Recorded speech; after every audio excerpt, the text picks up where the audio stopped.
Hello UPSC aspirants, my name is Shambhavi. Hope you all are doing well. So आज हम लोग new chapter start करने वाले हैं. That is chapter number 5. ठीक है, that is for the class 6 history NCERT. तो इस रिस्पेक्टिव चैप्टर में इसका नाम क्या है actually? It is kingdoms, Kings and early Republic. ठीक है, इस रिस्पेक्टिव चैप्टर का नाम है जिसको आज से हम लोग स्टार्ट करने वाले हैं. तो हम लोग यहाँ पे आगे चलते हैं इस चैप्टर पे, समझते हैं इस चैप्टर के बारे में. ठीक है, इलेक्शन डे. अब यहाँ पर एक रेफरेंस स्टार्टिंग में दिया होता है. सबसे पहले इस रेफरेंस को हम लोग यहाँ पे पढ़ लेते हैं. Election day. Shankaran woke up to see his grandparents all ready to go and vote. Shankaran सो करके उठा और उसने अपने ग्रैंड पेरेंट्स मतलब अपने दादा दादी को देखा कि वो लोग पूरे तैयार थे वोट डालने जाने के लिए. वो हमेशा से सबसे फर्स्ट होना चाहते थे पोलिंग बूथ पर जाने के लिए, वोट डालने के लिए. वाई? क्यों? शंकरन को ये जानना था कि ये लोग इतने एक्साइटेड क्यों होते हैं, क्यों इतने एक्साइटेड होते हैं ये लोग वोट डालने के लिए. Somewhat impatiently, his grandfather explained, "We can't choose our own rulers today."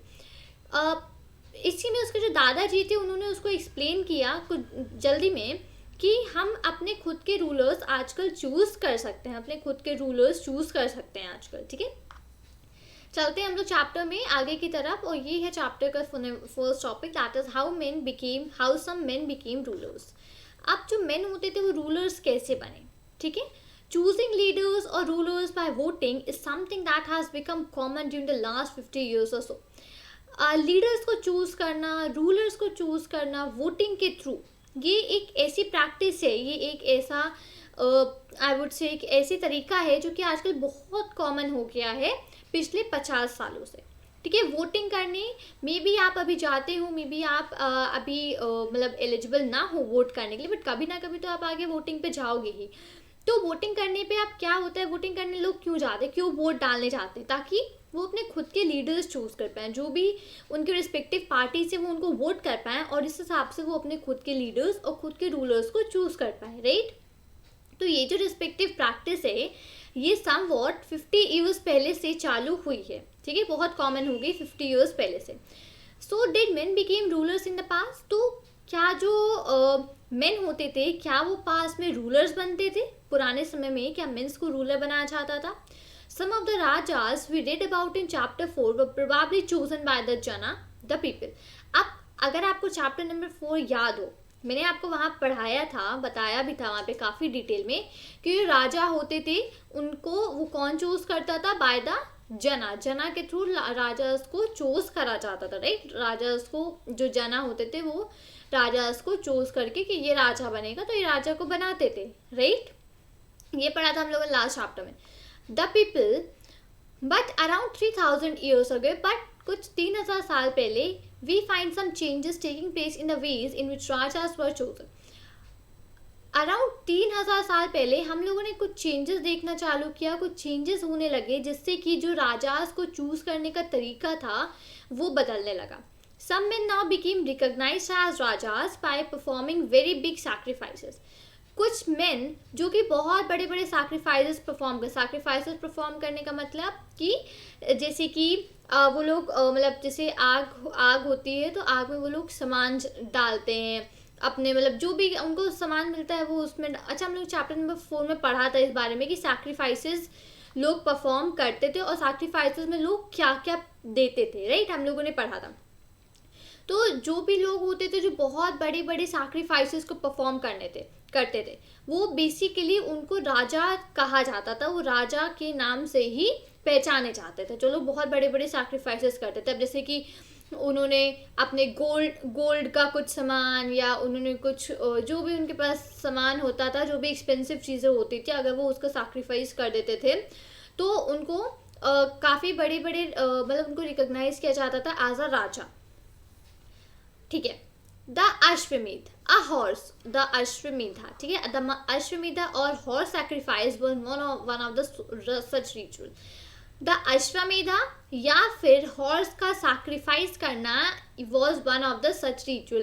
इस तरीके का ये एक रिचुअल था, अश्वमेधा या फिर हॉर्स का सैक्रिफाइस करना. तो अगर कोई भी मेन इनका सैक्रिफाइस करता था तो उसको एज अ राजा लोग रिकॉग्नाइज करने लग जाते थे. A horse was let loose to wander freely and it was guarded by the Raja's men. जो हॉर्स था उसको वो लोग ढीला छोड़ देते थे और वो पूरे में अपने आप इधर उधर घूमता रहता था, और जिसको कि राजा के जो मेन होते थे, जो गार्ड्स होते थे, ठीक है, वो राजा के जो मेन होते थे वो उस पर्टिकुलर हॉर्स को गार्ड करते थे, मतलब कि उसको गार्ड कर रहे थे, मतलब देखे रहते थे कि वो कहाँ जा रहा है, ठीक है। If the horse wandered into the kingdoms of other rajas and they stopped it, अब जो हॉर्स है वो अगर दूसरे राजा के किंगडम में चला गया और अगर दूसरे राजा ने उसको रोक दिया, तब जिस राजा का जो हॉर्स था और जिस राजा ने रोका, उन दोनों राजा की वहाँ पर फाइट होती थी, ठीक है। और अगर उन्होंने हॉर्स को पास करना अलाउ कर दी, मतलब हॉर्स को अगर उन्होंने नहीं रोका, तो इसका ये मतलब था कि it meant that they accepted that the raja who wanted to perform the sacrifice was stronger than them. तो इसका मतलब ये होता था, ये माना जाता था, अगर उन्होंने उस हॉर्स को नहीं रोका तो ये माना जाता था कि जो राजा है, जिस राजा को सैक्रिफाइस परफॉर्म करना है, वो जिस राजा ने उस हॉर्स को नहीं रोका उस राजा से ज़्यादा ताकतवर है। मैं वापस से इसको बताती हूँ, बहुत इंपॉर्टेंट पॉइंट है यहाँ पे, ठीक है, इसको वापस से ध्यान से सुनिएगा। और प्लीज़ मैं हर वीडियो में बोलती हूँ, वापस से बोलूँगी, अपने नोट्स बनाइए, वरना पेपर के टाइम फिर आप सोचोगे कि ये कहाँ हमने कहीं पढ़ा था, कहीं तो याद आ रहा है, कहीं तो सुना था, लेकिन आपको एग्जैक्टली जहाँ ज़रूरत है वहाँ याद नहीं आएगा, ठीक है। तो ऐसा होता था कि हॉर्स जो थे वो उन हॉर्सेस को लोग मतलब बांध के रखते थे, उनको बांध के छोड़ देते। तो जो हॉर्स है वो दूसरे दूसरे किंगडम्स, अलग अलग जगह जाया करता था। तो अगर वो किसी राजा के किंगडम में पहुंचा, तो अगर वहाँ पे किसी राजा ने अगर उस हॉर्स को आगे जाने से रोक दिया, तो जिस राजा का हॉर्स था और जिस राजा ने रोका, उन दोनों की लड़ाई होती थी।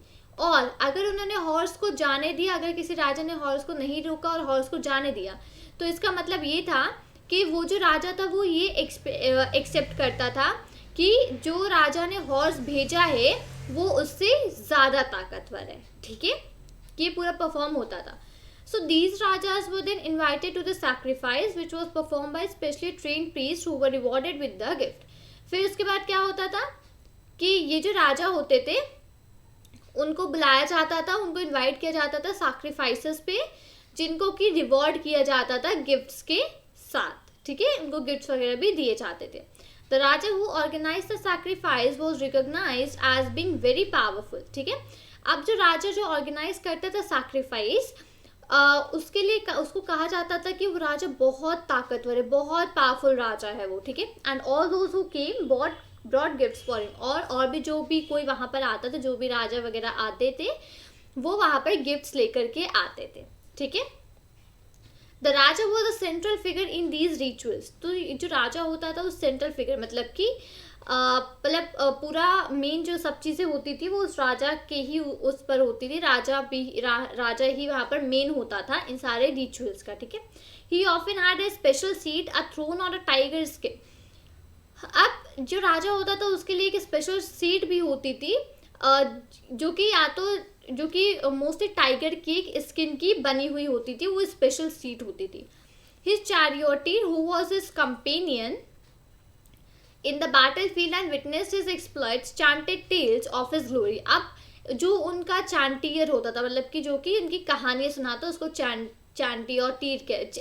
चैरियोटीर कहते हैं, ठीक है, जो कहानियाँ सुनाता है। तो जो भी हुआ करता था, राजा का जो भी कहानी सुनाने वाला हुआ करता था, वो राजा की जो लड़ाइयाँ राजा जीतते थे, उन बैटल्स की कहानियाँ सुनाया करते थे, उनकी ताकत की, उनकी जीत की, ये सारी कहानियाँ सुनाया करते थे। His relatives, especially his wives and sons, had to perform a variety of minor rituals. अब जो राजा होता था, स्पेशली राजा के जो रिलेटिव्स होते थे, स्पेशली राजा की वाइफ और राजा के बेटे, उनको एक वैरायटी, मतलब बहुत कुछ तरीके के उन्हें छोटे छोटे रिचुअल्स परफॉर्म करने होते थे। The other rajas were simply spectators who had to sit and watch the performance of the sacrifice. और जो दूसरे राजा वहाँ पर आते थे वो सिंपली उसको देखने आते थे, वो एक जगह आराम से बैठ जाते थे और पूरे जो सैक्रिफाइस परफॉर्म हो रहा है उस सैक्रिफाइस को परफॉर्म होते हुए देखते थे। Priest perform the rituals including the sprinkling of secret water on the king. Priest जो है वो रिचुअल्स करते थे, रिचुअल को परफॉर्म करते थे, जिसमें से कि वो किंग जो था, जो राजा था, उसके ऊपर भी कुछ पानी स्प्रिंकल करते थे, ठीक है। The ordinary people, the wish और वाश्या ऑल्सो ब्रॉड गिफ्ट्स। जो ऑर्डिनरी पीपल होते थे, जिसमें से कि विश या वाश दोनों एक ही चीज़ हैं, ठीक है, अलग अलग नाम है बस। तो जो वाश लोग होते थे वो उनके लिए गिफ्ट्स भी लाया करते थे। However some people such as those who were regarded as shudras by the priest were excluded from many rituals. उसके सिवा जो भी लोग होते थे जिनको शूद्रास कहा जाता था, वो उन शूद्रास को इन सारे रिचुअल्स में आने का अलाउड नहीं होता। अगर वो आते भी थे तो उन्हें वहाँ से बाहर निकाल दिया जाता था, ठीक है। तो अब ये देखिए यहाँ पे जो वाश्यास थे, वो राजा के लिए गिफ्ट्स वगैरह सब ला सकते थे, और जो शूद्र वहाँ पे जो रिचुअल परफॉर्म हो रहा है उसमें भी नहीं आ सकते थे। अगर वो आते थे तो उन्हें वहाँ से बाहर निकाल दिया जाता था, ठीक है।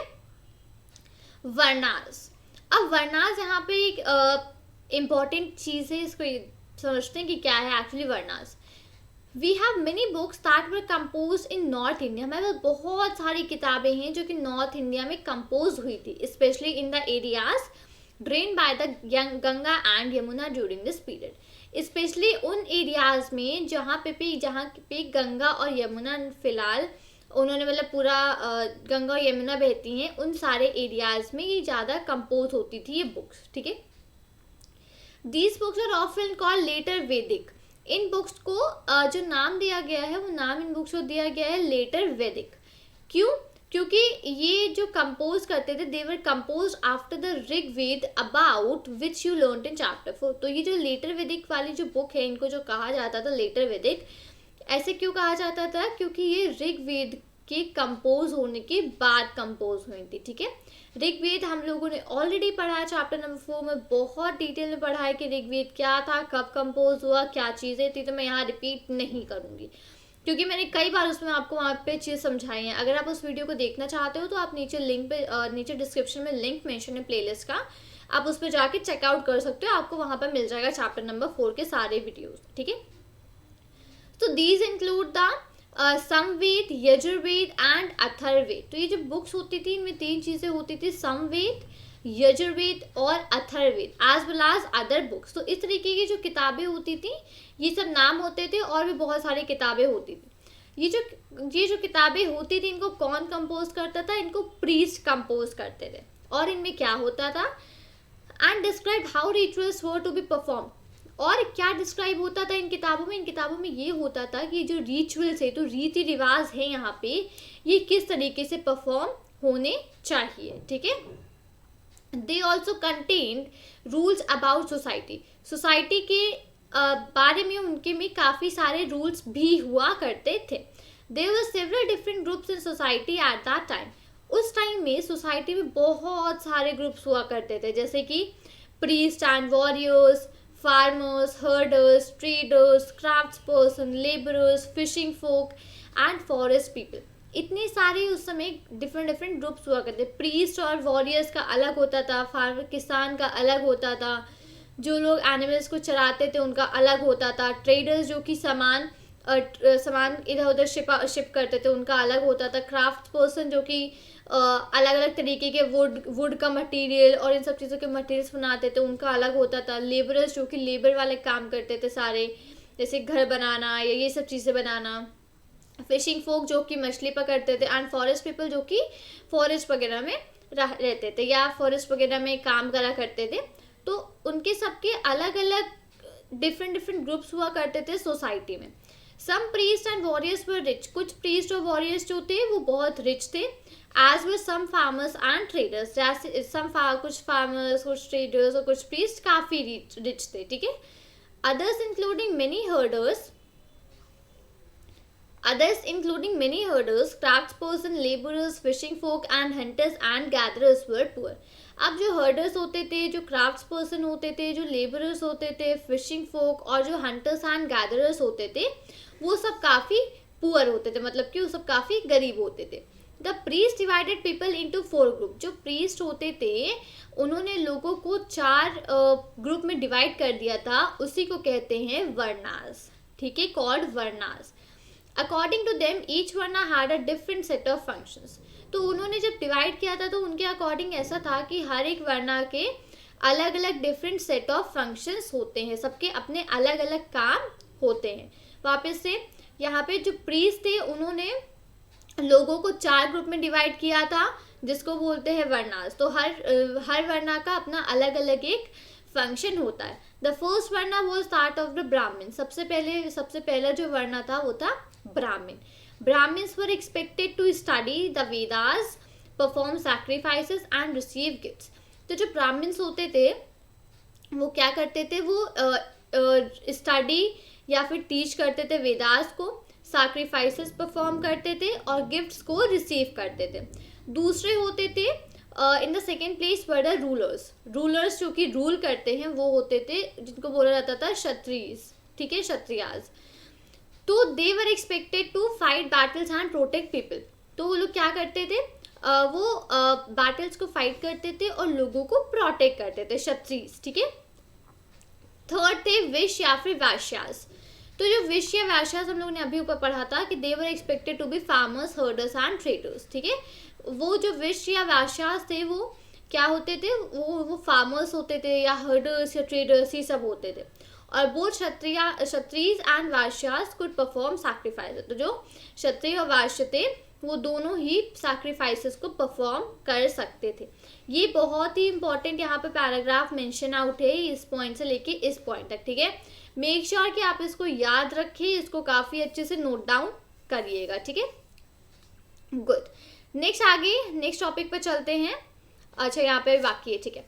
अच्छा, हम लोग 3 पढ़े। अब लास्ट क्या थे, लास्ट थे शूद्रास। जो 4 थे वो थे Shudras who had to serve the other 3 groups and could not perform any ritual। तो शूद्रास के कौन होते थे, जिनको कि जो अदर 3 ग्रुप्स थे उनके लिए वो सारे काम करते थे और वो कोई रिचुअल्स वगैरह परफॉर्म नहीं कर सकते थे।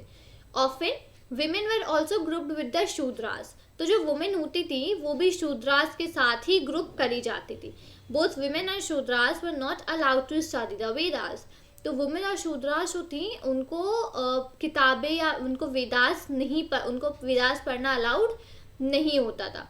The priest also said that these groups were decided on the basis of birth.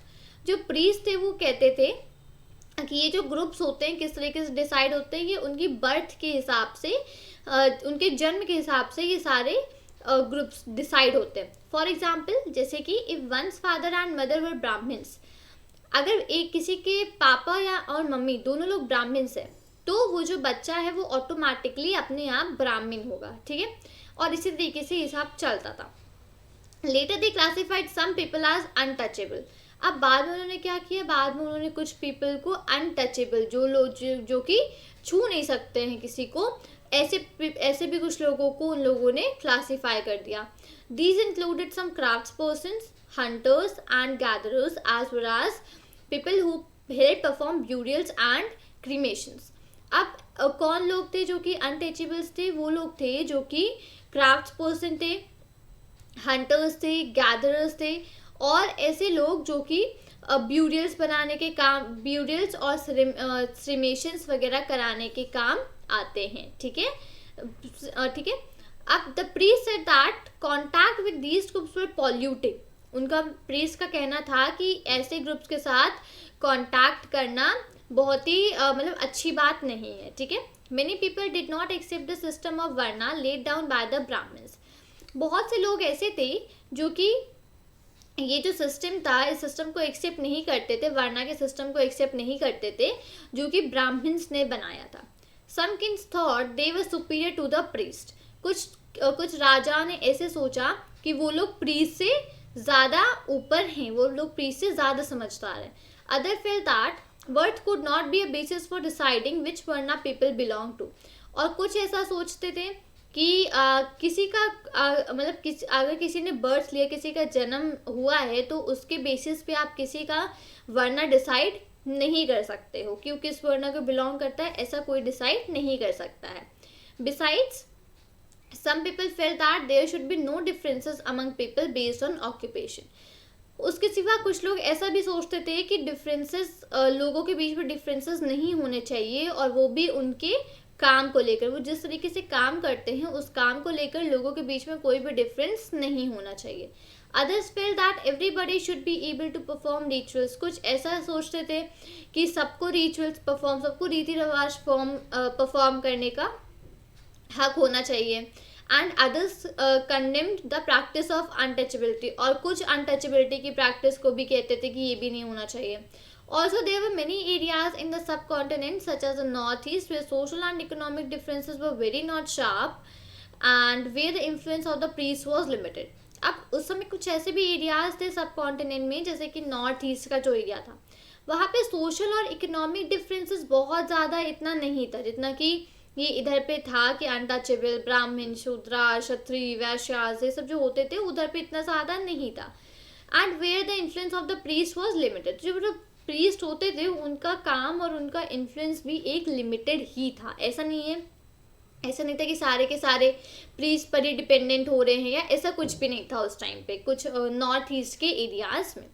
ठीक है, तो उम्मीद करती हूँ कि आपको ये समझ में आएगा. फर्स्ट ऑफ ऑल यहाँ पर एक second, how some men became rulers. लोग रूलर्स, जो मेन है वो रूलर्स कैसे बने, और वर्णास का पूरा सिस्टम यहाँ पे समझ में आएगा कि लोग कैसे क्लासिफाई कर जाते हैं, कैसे क्या वर्णास होते क्या हैं, और अलग अलग वर्णा किसने बनाए, और किस तरीके से लोगों को क्लासिफाई यहाँ पर किया गया. ठीक है, तो उम्मीद करती हूँ कि आपको ये सारी चीज़ें समझ में आई होंगी और आपको वीडियो अच्छी लगी होगी. वीडियो अच्छी लगी हो तो वीडियो को लाइक करें, वीडियो को शेयर करें, वीडियो पे कमेंट करें, और चैनल को सब्सक्राइब करना मत भूलिएगा. मिलती हूँ आपसे नए वीडियो के साथ. Till then thank you and take care. जय हिंद.